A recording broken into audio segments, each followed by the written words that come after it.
Welcome to our channel. Today we how to uninstall Roofstock notifications from your device step by step clearly.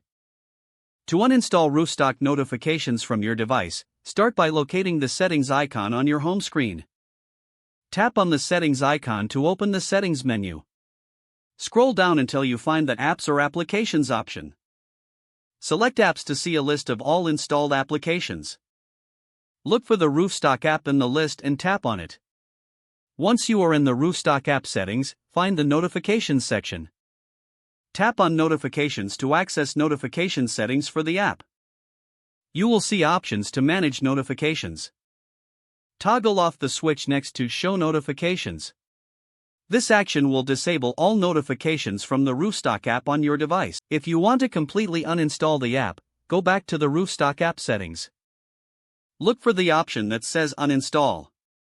Tap on Uninstall to remove the app from your device. Confirm the uninstallation when prompted. Once uninstalled, you will no longer receive any notifications from Roofstock. Your device is now free from Roofstock notifications. You have successfully completed the process.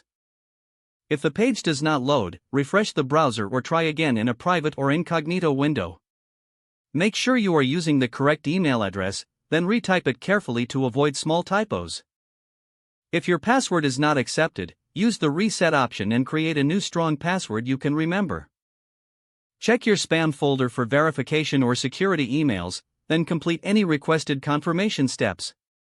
Enable two-factor authentication if available to improve account security and reduce unauthorized access risk. After signing in, review your profile details so your contact information and settings are accurate and current. If you see an error message, note it down and try again after restarting your device and internet connection.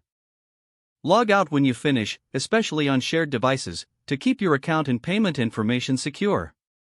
If the page does not load, refresh the browser or try again in a private or incognito window. Make sure you are using the correct email address, then retype it carefully to avoid small typos.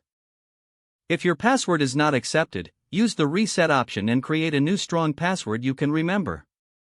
Check your spam folder for verification or security emails, then complete any requested confirmation steps.